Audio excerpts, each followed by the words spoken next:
죄로 깨어진 세계, 죄로 깨어진 세계라는 제목으로 말씀을 나누기 원합니다.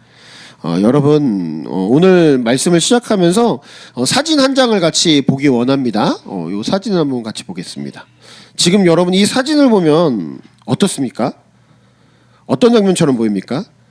아찔한 절벽 끝에서 한 남자가 벽을 붙잡고 있고 그 다음에 또 한 명이 이 절벽에서 떨어져서 그를 붙잡으려고 하는 그런 긴박한 사고의 현장으로 보이는 사진입니다. 이 사진만 딱 보면 보는 것만으로도 손이 땀에 지게 되는 그런 사진이죠. 그런데 여러분 이 사진은 사실은 놀라운 비밀이 하나 숨어 있습니다. 벌써 나왔네요. 나중에 보여달라고 그랬는데 이 사진은요 오른쪽으로 90도를 돌리면 이게 진짜 사진의 모습이거든요. 진실이 드러납니다. 그래서 사실은 이들이 높은 절벽에 있는 것이 아니라 이 바위 벽처럼 보였던 그곳은 평평한 바닥이었고 추락하는 것처럼 보였던 그 남자는 점프를 이렇게 해갖고 이렇게 떨어지는 것처럼 보이고 사진을 여러 장 찍어가지고 이렇게 연출된 사진입니다. 근데 이 사진을 거꾸로 뒤집어 보면 추락하는 사진처럼 보인다는 것이죠. 이제 여러분 이 사진은 우리에게 아주 중요한 사실을 알려줍니다. 어떤 각도로 보느냐에 따라서 진실이 비극이 되기도 하고 우스꽝스러운 즐거운 재밌는 사진이 되기도 한다라는 사실입니다. 이렇게 보이는 관점의 각도에 따라서 변화된다라는 것, 이것을 이 성경은 이러한 모습을 세계관이라고 보입니다. 어떠한 모습으로 어떠한 관점으로 지금 이 세계를 바라보고 있는가, 이 상황을 바라보고 있는가에 대한 물음이지요. 우리가 세상을 바라보는 하나의 안경 같은 이 세계관이 하나님 중심에서 이 세계를 바라보느냐 아니면 사람의 중심에서 이 세계를 바라보느냐에 따라서 우리의 처한 상황과 인생의 결론이 완전히 달라지게 됩니다. 사랑하는 여러분, 특별히 오늘 말씀을 통해서 이 하나님 중심의 세계관에서 사람 중심의 세계관으로 변하면, 이 사람의 중심의 세계관으로 변하면 우리가 이 세상이 어떻게 바뀌고 또 어떠한 모습으로 어떠한 행동으로 우리가 이 삶을 바라보고 드러나게 되는지, 어떠한 각도로 이 사람 중심의 세계관이 이루어지고 있는지를 오늘 최초로 제가 들어와서 이 세계를 깨트린 이 모습을 통하여서 우리가 특별히 그 세계관, 하나님 중심의 세계관이 아닌 사람 중심의 세계관에 나타난 모습을 한번 살펴보려고 합니다. 세 가지의 모습을 보려고 하는데, 첫째로 무엇인가 하면 이 사람 중심의 세계관에서 하나님의 말씀을 볼 때 어떻게 보냐라는 거예요. 사람 중심의 세계관에서 하나님의 말씀을 볼 때는 말씀을 그대로 받지 않는다라는 거예요. 말씀을 그대로 받지 않는다. 여러분 오늘 말씀을 보시면 사탄이 오늘 말씀에 등장합니다. 그리고 사탄은 직접 말씀을 들어본 적 없는 하와에 가서 이렇게 물어봅니다. 하나님이 참으로 너희에게 동산 모든 나무 열매를 먹지 말라 하시더냐? 이렇게 이야기한다라는 것이죠. 이 모습을 통해서 우리가 첫째로 볼 수 있는 게 이 사탄이 하는 이야기를 통해서 이 세계가 어떻게 하나님의 말씀을 보는지를 아는지 알 수 있는데, 첫 번째는 의심하게 만든다라는 거예요. 말씀을 보시면 자세히 보시면 뭐라고 얘기하냐면 하나님이 참으로라고 하는 말을 꼭 붙여요. 이게 참으로라고 하는 걸로 시작을 하는데, 이 참으로라는 말이 바로 하나님의 말씀을 의심하는 가장 시작점에 있다라는 것이죠. 여러분 우리가 의심이 생기면 가장 먼저 의심이 생기면 뭘 이야기하죠? 내가 로또가 당첨됐어. 이런 얘기를 들으면 어때요? 딱 들어오는 처음 얘기가 뭐예요? 그거 진짜야? 그거 정말이야? 이렇게 물어보잖아요. 이 말이죠. 여기서 뭐냐면 이 말이 거짓말일지도 모른다라는 의심의 전제가 언제나 깔려 있는 거예요. 그러니까 이 말씀에 시작되는 건, 하나님의 말씀을 사람의 세상으로 이렇게 보면 말씀이 딱 떨어지면 뭐라 그래요? 그거 진짜야? 그거 정말이야? 이게 의심한다라는 것이죠. 여러분 이렇게 의심의 모습으로 상대를 이런 마음의 생각을 우리에게 심어준다라는 것인데, 삼국지를 보면요, 이 의심으로 상대에게 승리를 하는 장면이 이 소설 삼국지에 아주 잘 나와 있습니다. 이 삼국지를 보면 이 조조가 이 마초와 한수라고 하는 이 서량 쪽에 있는 병사들과 전쟁을 하게 됩니다. 그런데 이 마초하고 한수가 워낙 똑똑하기도 하고 전쟁을 잘하는 사람 둘이 연합해서 그 지역을 지키고 있으니까 그 지역을 점령할 수가 없는 거예요. 그래서 조조가 고민을 하다가 그의 신하 중에 책사 중에 한 명인 가후가 이간계라고 하는 계략을 하나 알려줍니다. 이 계략이 뭐냐면 조조하고 한수가 사실 같은 고향 사람이에요. 그래가지고 전쟁 가운데 있을 때 모든 전쟁이 사람들이 다 보는 앞에서 조조가 한수를 잠깐 불러냅니다. 말을 타고 불러냅니다. 그래서 한수는 조조가 무슨 얘기를 할까 궁금하기도 하고 혹시라도 이제 돌아가겠다라고 말하면 너무 좋은 얘기니까 가서 이야기를 시작합니다. 그런데 조조가 그 사람들이 다 보는 앞에서 근데 들리지 않는 정도의 멀리서 서로 이제 이야기를 하는데 조조가 하는 이야기가 고향 얘기하고 그냥 자기 그 안부 얘기하고 고향이 어땠는지 과거 추억 얘기를 하고 그리고 서로 그냥 돌아온 겁니다.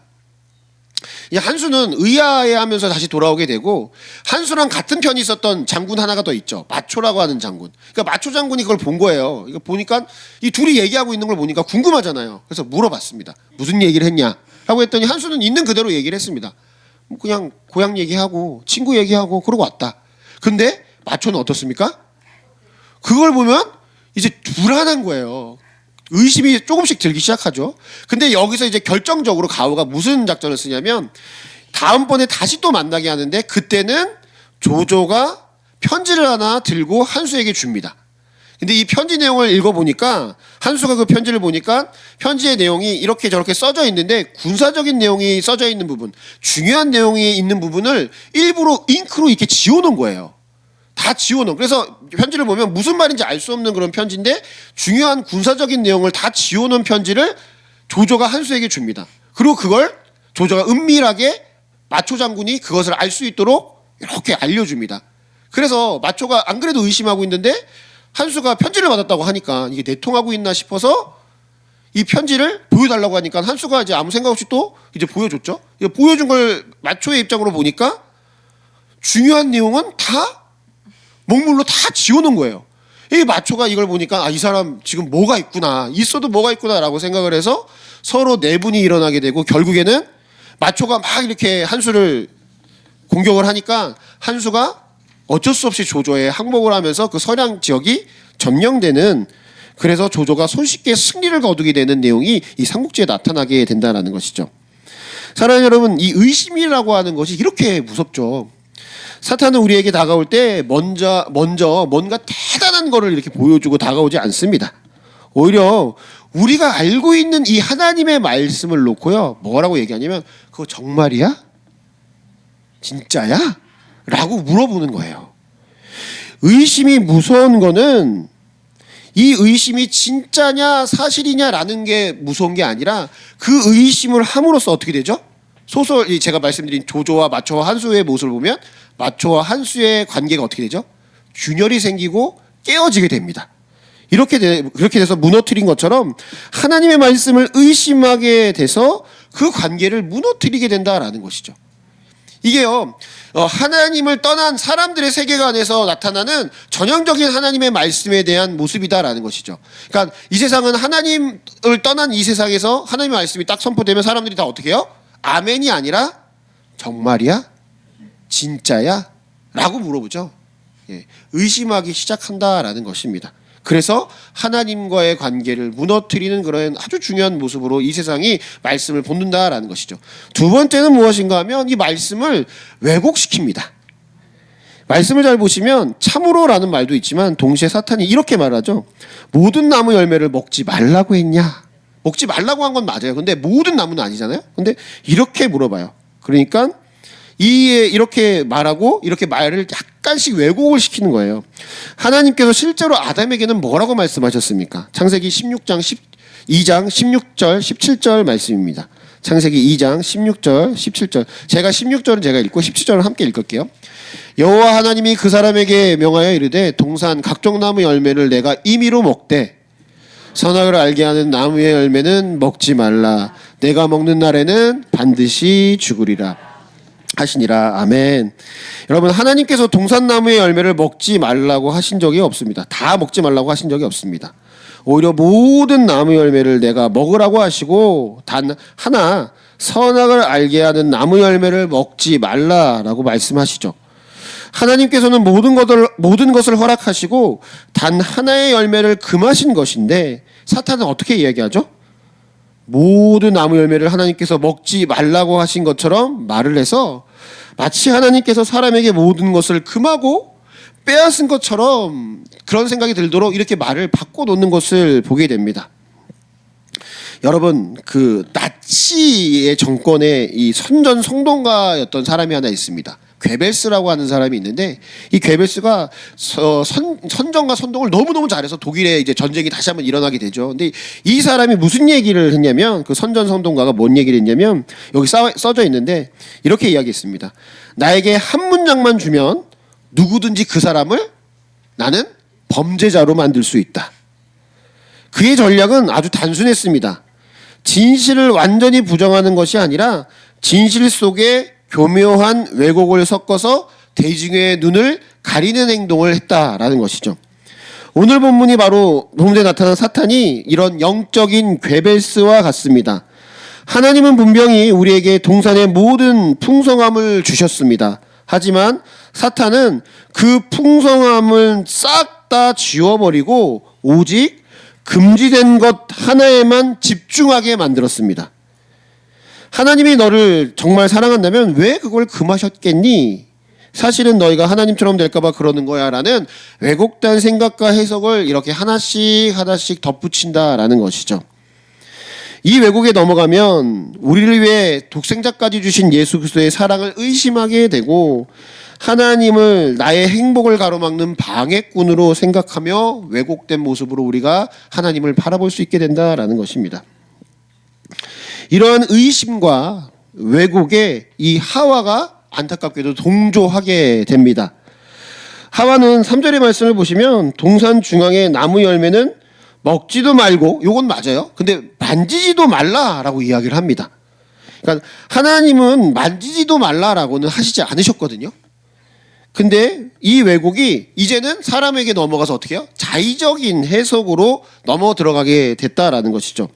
가장 결정적인 모습은 너희가 죽을까 하노라 하셨느니라 라고 이야기를 해요. 그러니까 하나님께서는 엄중히 너희가 죽을 거다라고 정확하게 얘기를 하셨는데 그 죽음의 결말을 아주 모호하게 만들어 버려서 흐릿하게 섞어서 이 이야기를 만들어 버렸다라는 것이죠.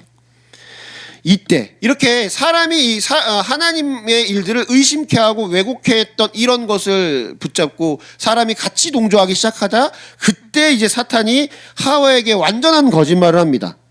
사탄이 우리를 유혹하고 넘길 때 단번에 하지 않고 오늘 말씀처럼 한 걸음씩 다가가서 너가 죽지 않는다라고 얘기하고 이제 하나님처럼 될 거다 얘기하고 눈이 밝아질 거다라고 얘기를 하면서 그렇게 우리에게 이제 완전한 거짓말로 우리를 속이려 한다라는 것입니다. 사탄은 하와에게 그랬던 것처럼 오늘날 우리에게도 나의 상황과 나의 감정을 이용해 말씀을 왜곡하게 만듭니다. 그리고 우리가 살고 있는 이 세계가 이렇게 하나님의 말씀을 놓고요, 말씀을 의심케 하고 왜곡케 하는 것들이 너무도 많이 있다라는 것입니다. 사단이 먹지 말라고 했던 이 금지에 집중하게 했듯이 우리는 반대로 뭐에 자꾸만 집중하게 하는지 아시나요? 축복에만 집중하게 해요. 자꾸만. 하나님의 공의를 왜곡하게 됩니다. 이는 하나님을 사랑이 많으신 분이 아니라 무조건 내 편만 들어주시는 분으로 오해하게 만든다는 것이죠. 그러니까 하나님을 믿으면 하나님의 축복이 자꾸만 나에게 내가 무조건 다 잘 돼야 된다라고 생각을 하고 형통해야 된다라고 생각을 자꾸만 하게 되면 그 다음부터는 하나님이 사랑이 많으신 분이 아니라 내 편이 무조건 되어주셨는데 왜 이렇게 어렵지? 왜 이렇게 힘들지? 라고 자꾸만 말씀을 왜곡해서 우리가 보게 된다라는 것이죠. 서로 사랑하라 라는 말씀을 내 마음이 내킬 때만 혹은 나에게 잘해주는 사람에게만 친절하라 라는 정도의 수준으로 낮추어서 이것을 해석하게 된다라는 것입니다. 하나님께서 말씀하신 것들은 원래는 원수까지 사랑하는 자기의 희생인 사랑을 말하고 있는데 우리의 감정의 필터를 거치면서 이 서로 사랑하라고 하는 것이 내가 좋아하는 사람, 내가 사랑하는 사람, 내가 사랑받고 있는 사람, 그 사람, 불편하지 않는 선에서 하는 호의와 그 사랑으로 이 말씀을 자꾸만 왜곡합니다. 흐리게 만드는 거죠. 흐리게. 말씀을. 또 우리가 놓치는 것 중에 하나가 하와가 만지지도 말라라고 했던 왜곡입니다. 하나님이 주신 본질적인 자유와 본뜻보다는 사람이 만든 전통이나 규칙을 더 중요하게 여겨서 말씀을 왜곡하는 경우라는 것이죠. 여러분, 거룩을 지키기 위해 우리가 여러 가지 모습을 하고 노력하는 것은 참 좋으나 말씀에도 없는 엄격한 잣대를 타인이나 나에게 들여대며 정죄의 도구로 말씀을 사용하는 것 역시 하나님을 마치 무서운 심판자로 인상을 심어주는 그런 심각한 왜곡에 빠지게 된다라는 것이죠. 그러니까 여러분, 이 하나님의 말씀이 우리 안에 딱 떨어지고 하나님의 말씀이 이 세상에 딱 있으면 사람 관점으로 보게 되면 이러한 것들에 자꾸만 우리가 말씀을 곡해하고 왜곡하는 것으로 자꾸만 빠져들게 된다라는 것입니다. 사랑하는 여러분, 지금 우리는 이 말씀이 이 땅 가운데 우리가 말씀을 보면서 우리는 지금 어떠한 관점으로 이 말씀을 보고 계십니까? 어떠한 안경으로 우리가 말씀을 껴서 보고 계십니까? 이 사탄이 교묘하게 남긴 이 의심의 잉크 자국을 속히 걷어내셔야 한다라는 겁니다. 내가 중심이 되어 말씀을 판단하는 교만을 내려놓고 하나님의 선하심을 전적으로 신뢰하는 하나님의 세계관으로 우리가 돌아가야 합니다. 그것이 사탄의 이간계를 깨트리고 우리가 다시 설 수 있는 유일한 길이다라는 것을 기억하며 우리가 이 세상을 살아가는 동안에 하나님의 말씀을 이 세상이 어떻게 보든 간에 우리는 하나님의 말씀을 온전히 본질을 잘 뚜렷이 볼 수 있는 그런 눈을 달라고 기도하며 나아가시는 믿음의 종들 되시길 간절히 축원합니다. 두 번째는 무엇인가 하면 이 하나님 중심이 아닌 사람 중심의 세계 가운데 우리가 있으면 우리는 사람의 힘으로 무엇인가 자꾸만 하려고 합니다. 사람의 힘으로 우리가 자꾸만 뭔가를 하려고 자꾸만 해요.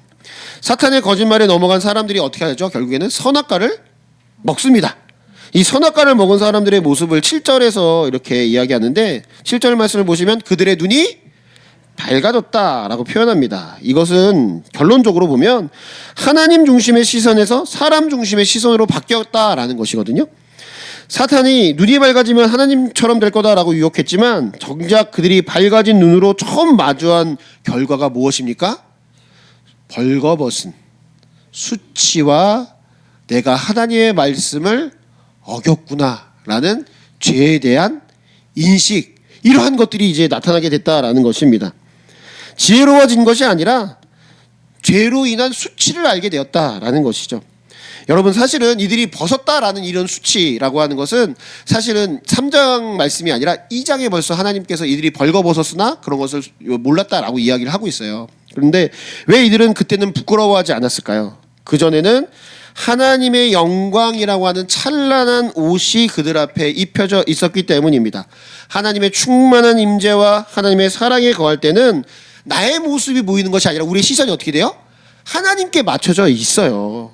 나의 부족함이나 나의 수치가 아니고 하나님이 채워주시고 교제하고 함께 하시는 그 하나님의 모습이 우리의 눈안에 늘 보이게 된다라는 것이죠. 그래서 우리 신학자들이 뭐라고 하냐면 이 벌거벗은 것을 하나님의 영광이 우리의 옷을 입혀주셨다라고 표현을 해요.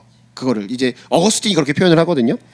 그렇기 때문에 우리의 모든 것이 만족했기 때문에 벌거벗은 그 모습조차 온전했다라고 볼 수 있다라는 것이죠. 하지만 그들이 스스로 이제 하나님이 되기로 하고 스스로 선악을 판단하기로 한 그 선악과를 먹는 순간에 하나님의 세계관을 선택하는 그 순간에 그들이 덮고 있었던 하나님의 영광, 그들이 입고 있었던 하나님의 영광이 어떻게 됐어요? 떠나버리게 됐죠.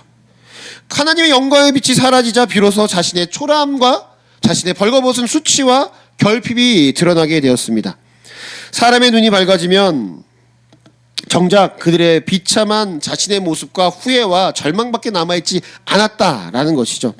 여러분, 이렇게 수치만 보이니까 이제 어떻게 하죠? 그들이 7절 하반절 보니까 무화과 나무 잎을 엮어서 치마로 삼았다라고 표현합니다. 하나님의 영광을 잃어버린 사람이 그것을 그 자신의 수치를 감기 어떻게 해야 돼요? 가장 슬픈 발버둥이 이 수치를 가리기 위한 사람의 노력으로 어떻게 하든 뭔가를 가리려고 했던 행동들이다라는 것입니다. 하나님께 나아가서 회개하기보다는 당장 내 눈앞에 보이는 잎사귀들을 엮어서 내 힘으로 그 수치를 가려보려고 수많은 노력을 한다라는 것입니다.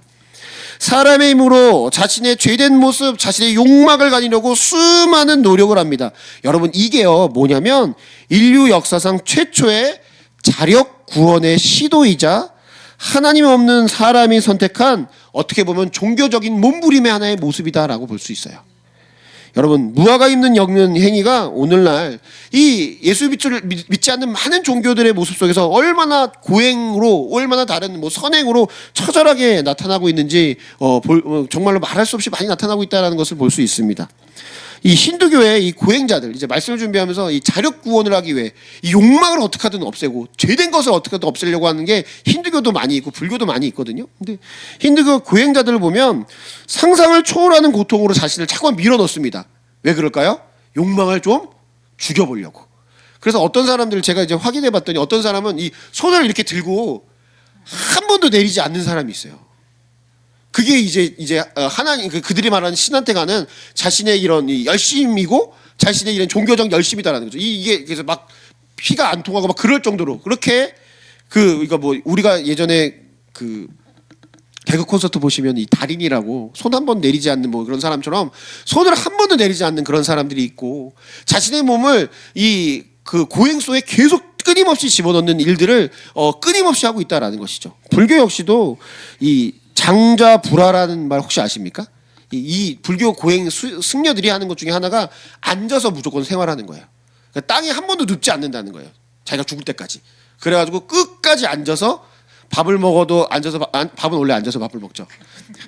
누워서 자는 거를 허락하지 않습니다. 계속 앉아서 잠을 자는 거예요. 그러니까 자신의 기본적인 본능을 다 억누르고 자신의 몸을 불태우는 소신공양을 통해서 자신이 갖고 있는 욕망, 번뇌, 괴로움 이런 것들을 어떻게 하든 없애 버리려고 합니다. 내 힘으로 자신을 닦고 내 정성으로 나를 비워내서 해탈이라고 하는 거 얘기하죠. 해탈이라고 하는 옷을 입어버리겠다는 이야기하면서 그런 처절한 어떻게 보면 무화과 나뭇잎을 엮어서 몸을 가리는 것처럼 자신의 그러한 욕망과 죄된 자아를 어떻게 하든 가려보려고 노력한다라는 것이죠. 여러분, 제가 이렇게 말씀드린 것처럼 고행과 수행 이런 거를 통해서 사람들이 이 모든 것들 자력으로 구원을 해보려고 노력한다라고 말씀드렸지만 사실 우리 안에도 이러한 노력들과 이러한 모습들이 우리 안에도 있는 것은 아닌지 잘 우리는 돌아보셔야 된다라는 거예요. 우리가 주일에 이 성경을 들고 함께 교회에 앉아서 예배드리고 있지만 우리 마음속의 한 구석에는 여전히 우리 역시도 부지런히 무화과 잎을 막 꼬고 있는 것은 아닌지 우리의 모습을 잘 살펴보셔야 된다라는 것이죠. 내가 이 정도 헌금했으니까 하나님이 이해해 주시겠지. 아니면 내가 남들보다 좀 더 좋은, 좀 더 훨씬 우월한 종교적인 삶을 사니까 나는 괜찮은 사람이지 라고 스스로 옷을 만들어 입지는 않으셨는지 보셔야 된다라는 거예요. 내 열심이라는 무화과 잎으로 하나님의 마음을 사려고 하는 시도는 그거는 결국엔 뭐예요? 사탄이 심어놓은 이 세계관 안에서 사람 중심의 세계관에서 한 걸음도 벗어나지 못하는 그러한 비참한 발버둥일 뿐밖에 안 돼요. 내가 엮은 잎사귀는요, 하나님 앞에서 내가 어디 있느냐라고 물어보면 그 음성에 내 모든 잎사귀는 다 말라져 버리고 바스러져 버릴 것들밖에 없습니다. 사랑하는 여러분, 나의 종교적인 열심으로 나를 가리려고 하지 마십시오. 무화과 잎을 엮는 손을 멈추고 있는 모습 그대로 우리는 하나님 앞에 서셔야 됩니다. 있는 모습 그대로 하나님 앞에 우리가 섰을 때 하나님이 우리에게 어떻게 하시죠? 오늘 말씀에 이제 끝에 보시면 3장을 저희가 다 읽었지만 하나님 어떻게 하죠? 그들의 수치를 가려주시죠. 어떻게 가려주세요?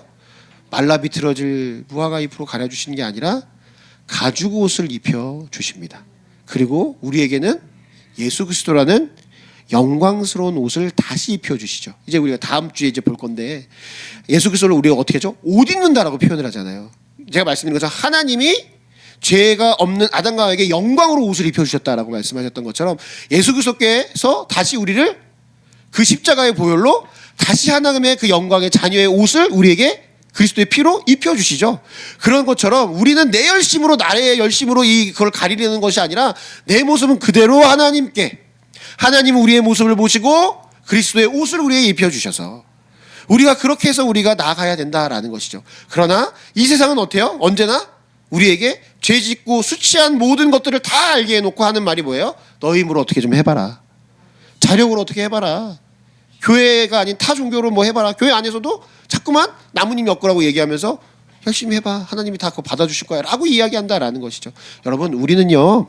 사랑하는 여러분, 우리는 우리의 열심으로 하나님 나라에 갈 수가 없어요.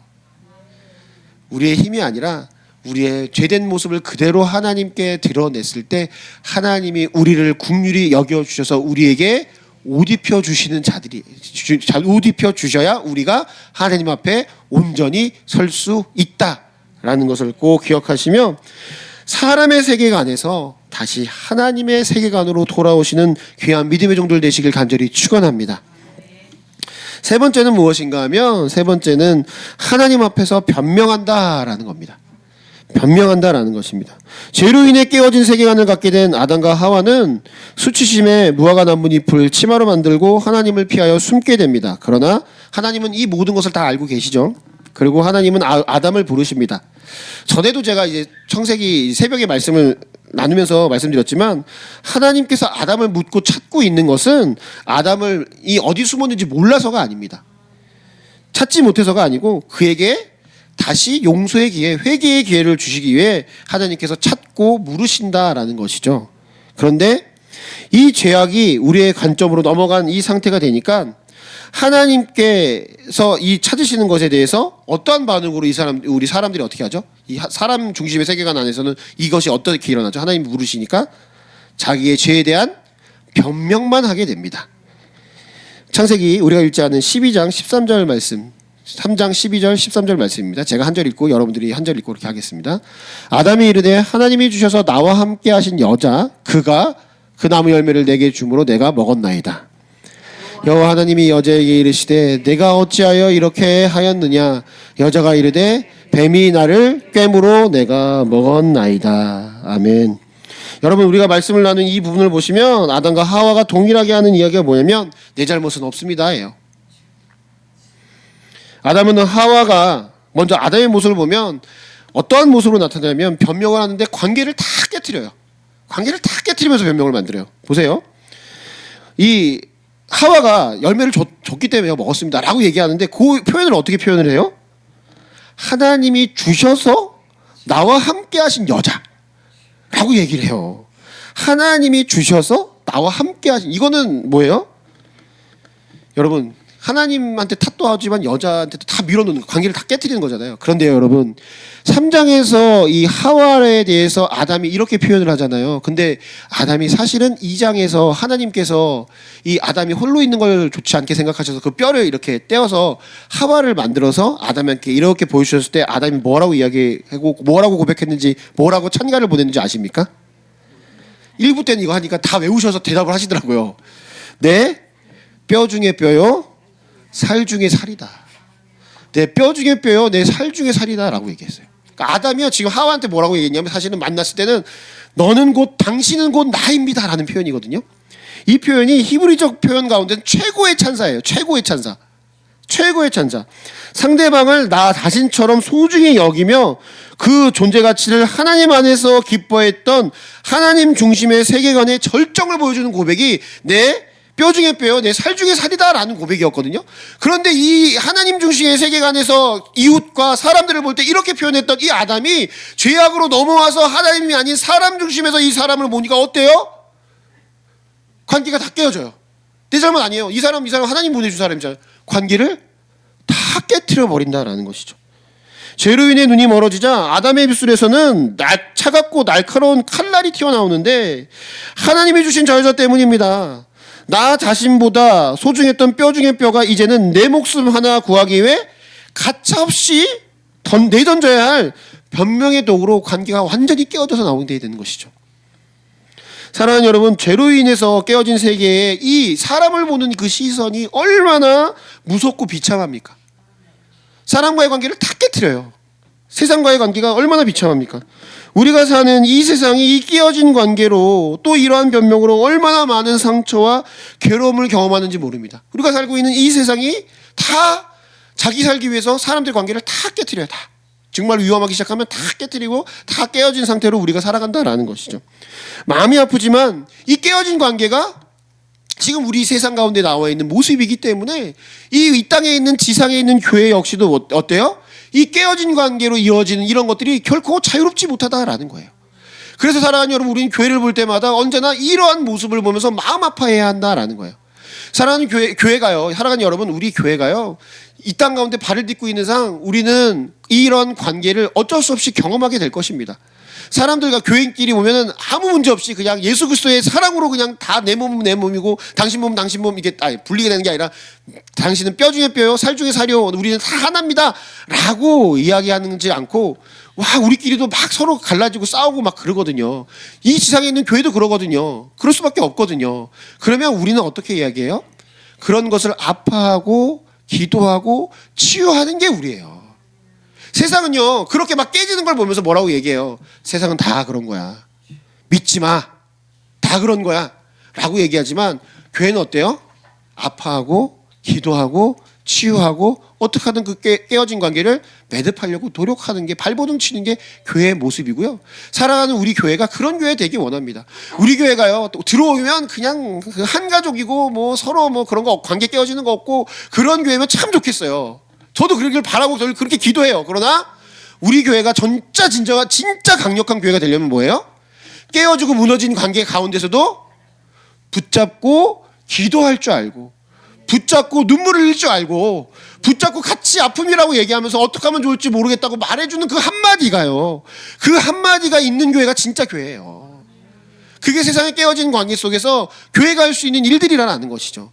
그러면서 교회가 왜 이래요? 왜 상처가 많아요? 라고 말할 때 우리 교회가 연약하고 상처가 많습니다 라고 우리의 모습을 낮추지만, 동시에 우리 교회는 그래도요, 함께 기도하고 있고 함께 그 사랑을 보듬어주고 있는 그런 모습이 우리 안에 나오셔야 된다라는 거예요. 사랑하는 여러분, 그렇게 우리가 상처를 치유하는 교회가 되길 간절히 축원합니다. 이후에 하와의 모습을 보시면, 이 깨어진 관계가 나왔다고 한다면 하와의 모습을 보시면 또 이 역시도 변명하는 것을 보게 됩니다.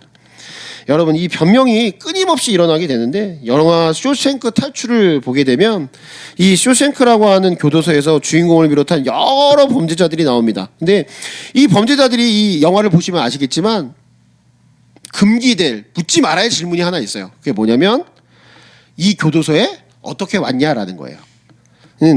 이 질문을 하면 그곳에 있는 사람들의 99.9%가 동일한 대답을 하는데, 그 대답이 뭐냐면 변호사를 내가 잘못 만나서 이 교도소에 들어왔다라고 얘기를 해요. 이 말이 뭐예요? 기본적으로 난 잘못이 없는데 변호해주는 변호사가 잘못 변호를 해줬어요. 그래서 나는 이 교도소에 온 거예요 라고 말하는 거예요. 모두 자신의 할 얘기가 있고 변명거리가 있어서 죄가 없다라고 생각하는 단적인 모습이 이 영화 속에서 이제 스쳐 지나가듯 이렇게 나오게 됩니다. 여러분, 이 변명하는 것이 참 우리 사회에 너무나도 지금 만연해 있는 것을 보게 됩니다. 제가 이 설교를 준비하면서 이 검토를 다시 하고 그랬거든요. 이거를 그러면서 고민하고 기도하면서 생각하면서 이걸 넣을까 말까 계속 고민을 하게 됐습니다.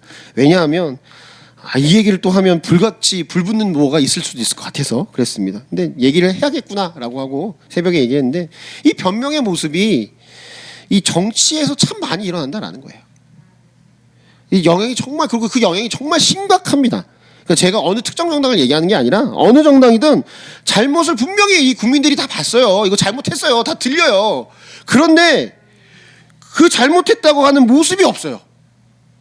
그리고 더 문제가 되는 건, 이제 뭐 어느 정당이든 어느 정당에 소속되어 있는 국회의원들이 있잖아요. 그 국회의원들도 그 사람이 잘못했다는 거 들었는데도 그 사람이 잘못했다고 말을 안 해줘요. 침묵하고 말을 자꾸만 뱅뱅뱅 돌려요. 그 사람도 얘기를 안 하고, 그 사람도 말을 뱅뱅뱅 돌리고, 그 정당도 그러고, 그 정당이 뭐 어떤 특정 정당만 그러는 게 아니라 다 그래. 다 정치에 뭐 그 큰 대형 정당이 그러던 소형 정당이 그러던 뭐 무소속이 그러던 뭐 다 뭐 말할 것도 없이 이 자신이 뭐 잘못했다라는 그 한마디를 못 해요. 그리고 같은 편인 사람들도 그게 잘못됐다고 얘기를 해줘야지 자정자극이 나타나게 되는데, 그런 말을 안 해요. 그런 말을 일단 안 해요. 그러니까 그런 모습을 우리가 계속 보게 되는 게 정말 마음이 아프고, 더 마음이 아픈 건 이런 매스컴 영향을 타면서 이게 정치계 쪽만 그런 게 아니라 이게 이 사회 교육계도 같이 막 이러는 거를 제가 계속 경험하고 보게 됩니다. 사람들이 잘못했다고 말을 안 해요. 자꾸만 먼저 뭐 얘기하냐면 변명 먼저 얘기해요. 내가 뭐 이래서. 근데 그 변명도 다 맞고 옳다고 할지라도 먼저 뭐 해야 돼요? 이 문제에 있어서 내가 잘못했습니다.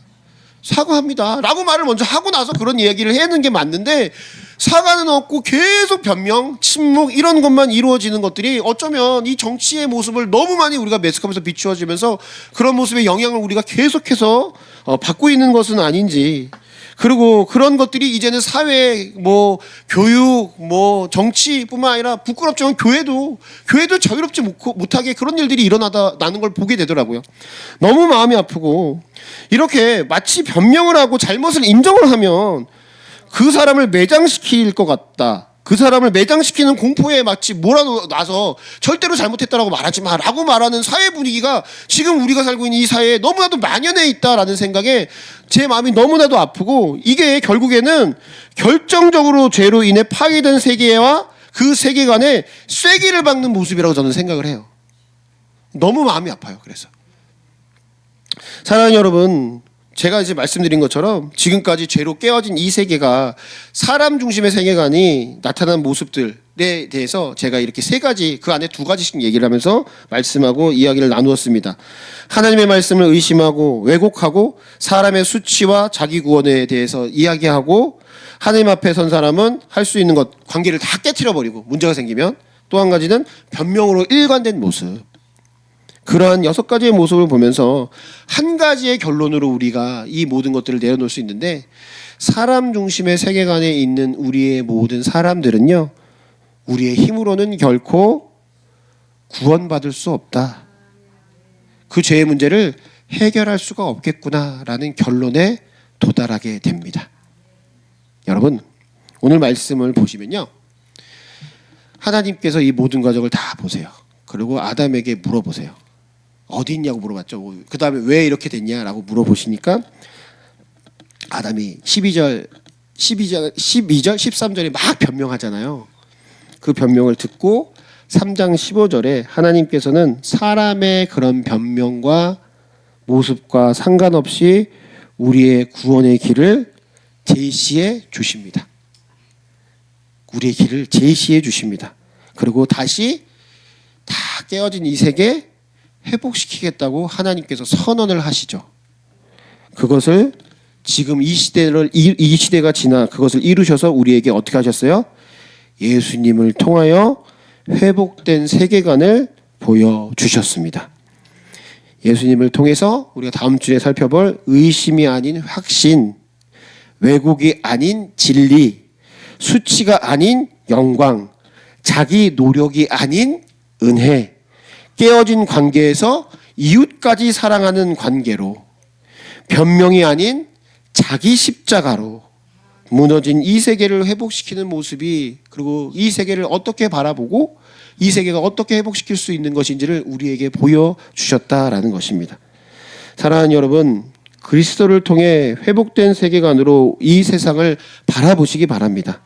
그래서 의심을 확신으로, 하나님의 말씀을 볼 때 왜곡에서 진리로, 사람의 모습을 통해서 수치가 아닌 하나님의 영광을, 변명으로 십자가의 순종으로 바꾸시는 예수 그리스도의 보혈을 의지하시길 바랍니다. 비록 우리가 여전히 깨어진 세상 속에서, 무너진 세상 속에서 살고 있지만 그리스도의 안경을 다시 끼고 그리스도의 관점으로 다시금 사랑과 정직과 은혜의 길을 걷는 참된 믿음의 종들 되시길 간절히 축원합니다. 말씀 놓고